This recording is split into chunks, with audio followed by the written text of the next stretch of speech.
بسم اللہ الرحمن الرحیم۔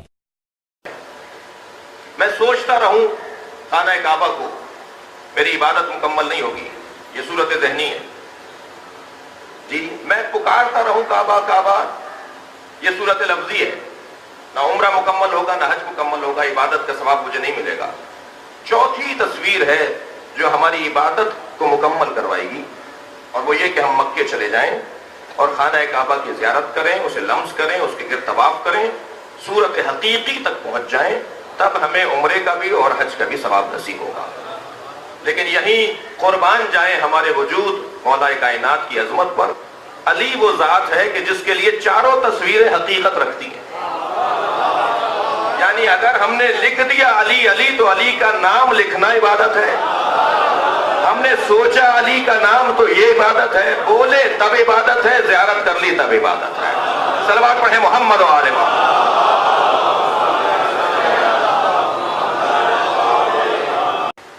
حضرت مقداد اسود کندی، مقداد ابن عمرو اسود کندی پورا نام حضرت مقداد، فاقے ہو رہے ہیں، ان کے گھر میں آ گئے مولا کے دروازے پر، مولا میرے گھر میں فاقے ہیں۔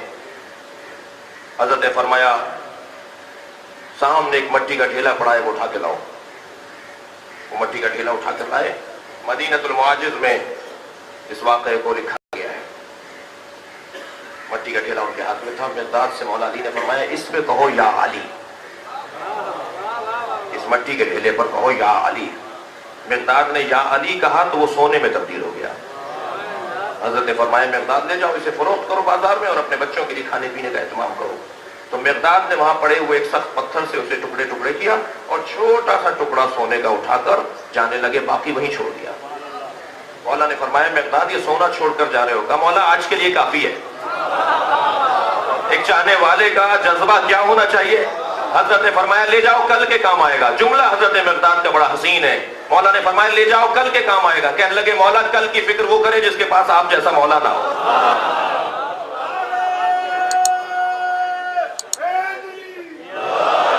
اب سوال یہ ہے کہ میں بھی یا علی بول رہا ہوں، ابھی میں نے نعرہ لگایا، ابھی میں نے یا علی بولا، میں اپنی بات کر رہا ہوں، کوئی خفا نہ ہو مجھ سے، میں اپنی بات کر رہا ہوں۔ تو اس یا علی کی تاثیر میری زبان میں کیوں نہیں ہے؟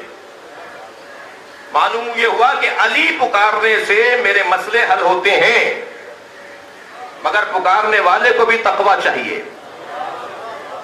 انہوں نے کہا ہے تم ایک ہماری خواہش پوری کرو۔ پورے نہج البلاغہ میں صرف ایک جگہ مولا علی نے فرمایا میری مدد کرو۔ والی کسی سے مدد نہیں مانگتا سوائے اللہ کے۔ اللہ اکبر۔ ابن ابی الحدید معتزلی جو اہل سنت کے بڑا معتبر نام ہے، مصری عالم دین ہے، کئی جلدوں میں انہوں نے نہج البلاغہ کی بڑی مفصل اور بہت ہی معتبر شرح لکھی ہے۔ اس میں وہ 5ویں جلد میں لکھتے ہیں، توجہ چاہوں گا کہ علی کی فضیلت میرے نزدیک ایسے ثابت ہوئی کہ میں نے علی کو پڑھ کر اس نتیجے تک اپنے آپ کو پہنچایا کہ استغناؤہ عن الکل، جملہ محسوس کریں گے ان کا جملہ ہے، ایک سنی عالم کا جملہ ہے، کہتے ہیں استغناؤہ عن الکل دلیل انہ افضل من الکل۔ علی کسی کے محتاج نہیں تھے، یہی دلیل ہے کہ علی سب سے افضل تھے۔ سوائے اللہ کے مولا کائنات کسی کے دروازے پر نہیں دکھائی دیے۔ وہ علی نہج البلاغہ میں ایک مدد ہم سے مانگ رہا ہے۔ وہ علی ہم سے کہہ رہے ہیں کہ میری مدد کرو، ایک صلوات ہدیہ کریں نبی اور علیہ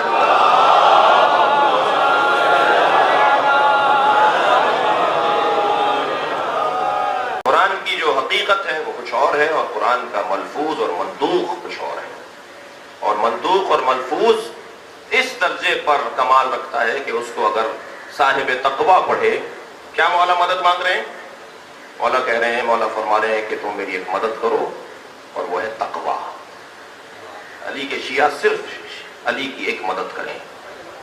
نہج البلاغہ میں مولا فرما رہے ہیں میرے شیعہ میری ایک مدد کریں، تقویٰ ثابت کریں، اپنا متقی بن کر دکھائیں۔ جب یہ متقی بن جائیں گے تو گویا علی کی انہوں نے مدد کی ہے، یہ کم بات نہیں ہے۔ اگر آپ ہمارے لیٹسٹ ویڈیوز کے بارے میں جاننا چاہتے ہیں تو ہمارے چینل کو سبسکرائب کریں اور بیل آئیکن کو پریس کریں۔ شکریہ۔